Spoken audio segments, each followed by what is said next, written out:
Hello everyone and welcome to my channel. Today I wanted to talk about my journey as a Buddhist in America, kind of how it happens and what kind of like brought me to that level, everyone has different things in their life, that they kind of like pushes them in different directions and this and that. And I grew up in northern Michigan where it's fairly chill and relaxed. There's just, Christianity, and I don't think there was maybe a synagogue, and there was like one synagogue in Alpena, Michigan. But overall it's just, mostly Christianity, and which is, great. I grew up, in the 90s where it was, people started getting access to different types of information, it wasn't just what you were getting from Catholic Church, for example, or for what you're getting from, various Christian churches. People are starting to get more access to different information, and I myself, I'd always find myself going to those, the bookstores, the used bookstores and different bookstores, and going to the kind of the metaphysical section, and I would be like, looking at the different metaphysical books, which ones are kind of interesting, which ones aren't, and like, what are people saying about life and about kind of what's going on? Do we have free will? What is karma? What is all this stuff? And the more and more I got into it, the more I realized it kind of, I ran into the idea, the Bodhisattva ideal, which is, if you've heard of Bodhisattva, the word Bodhisattva, Bodhi, the root Bodhi means enlightened or awakened, kind of awakened, literally like woke, but in the true way, in the true sense, woke. Bodhi meaning kind of, but it's that mind that's coupled with compassion, wisdom, understanding, kind of deeper understanding of the nature of reality. So this idea of the Bodhisattva, which is Buddhist, comes out of the Buddhist schools. The Bodhi meaning enlightened, and Sattva is like being, or like being. Yeah, so Bodhisattva is kind of, it's basically, from a Buddhist standpoint, it's the precursor to becoming a fully enlightened Buddha. You're on the trail.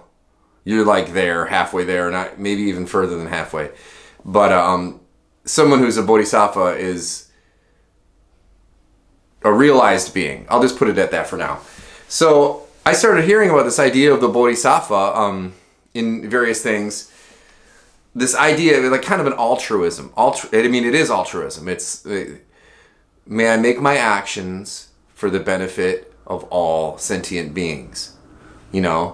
Not just the people in my country, not just the people in my neighborhood, not just the people in my locality, but like not just the world, but everywhere, like all the worlds, all the different levels, all the different places. The Bodhisattva ideal is to kind of like, may my actions be of benefit to all beings.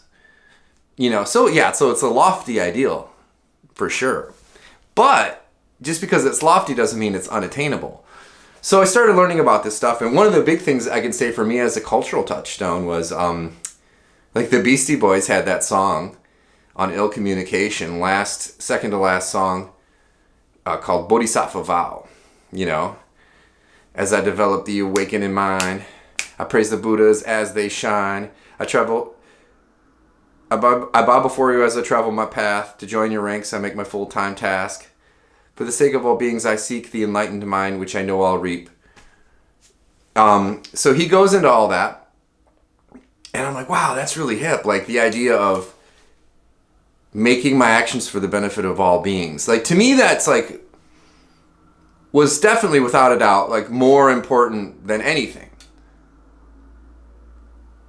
Like, what's higher than trying to free all beings from suffering? Name it. What's higher than that? What's higher than freeing all beings from suffering? And I was like, well, you got me. That's it. You're totally right. That is the highest thing you can do. So so I started exploring this idea of the Bodhisattva way of life, and the idea that we can do that. And the great thing is there is a book by this, I believe it's 9th century author, Shantideva, who was an Indian Buddhist, who he was known for they call him the three things he was known for was the, what do you call it? The three things, which means eating, defecating, and sleeping. Like, they called him the master of those three things because a lot of those people thought he was just kind of like a dullard or something, and that's all he did. But in actuality, he had been kind of faking everybody out and just working on his spirituality. And when it came time for him to present, he presented this, which became what became known as the Bodhisattvacharya Avatara, which means Bodhisattva's way of life, the way of the Bodhisattva. And he goes on to detail all of the, like, kind of like how you do it. Like, what do you do to become a Bodhisattva? And for me, that book was just mind-blowing, revelatory. The idea that, there is a path, there's a path to freeing beings from suffering, and that, you can engage it, and you can free yourself from suffering, and you can help free others from suffering. So, like, this is what got me into Buddhism, obviously. Buddhism being that path. The Bodhisattva's way of life is the Buddhist path. That, that there is something more to life than...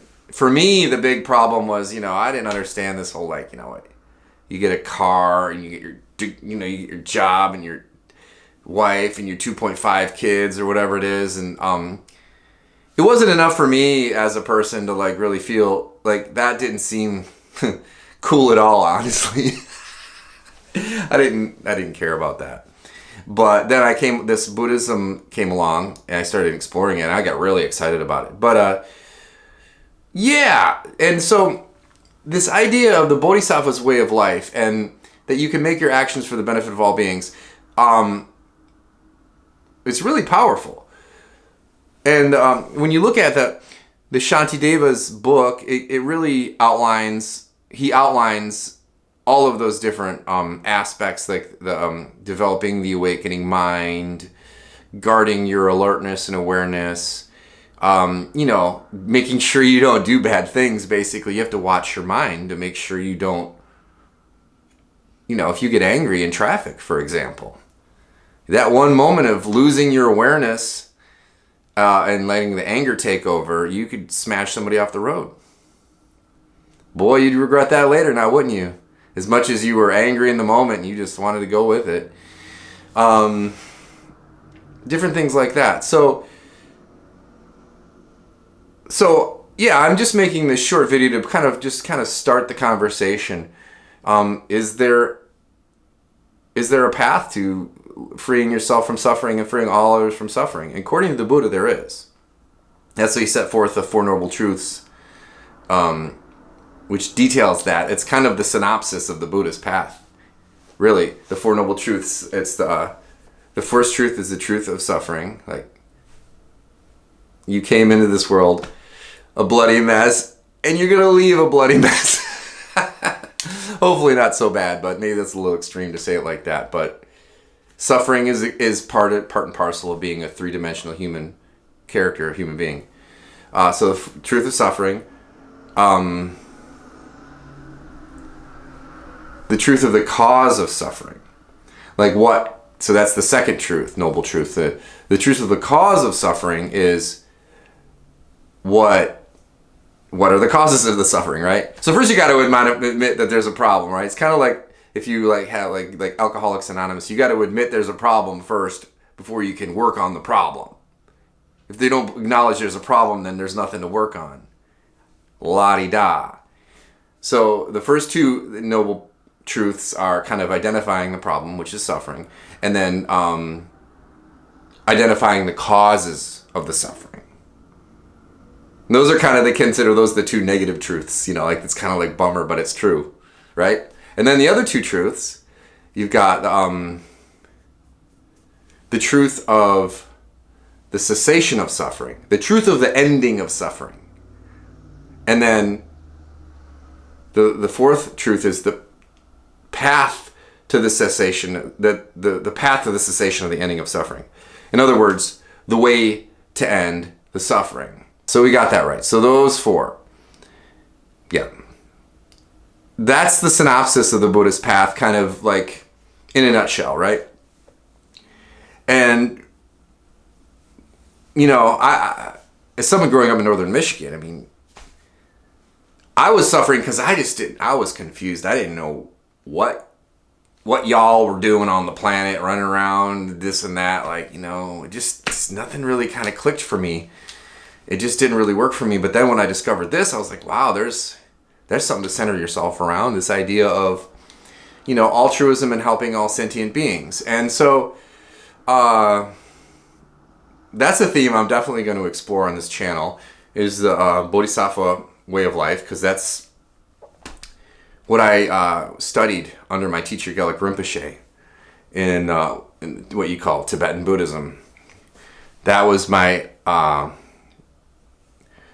fortunate training. I was very lucky to train with this teacher who had been trained in Lhasa, Tibet, with the greatest masters on the planet of that particular order of Tibetan Buddhism, to which I'm connected to, part of.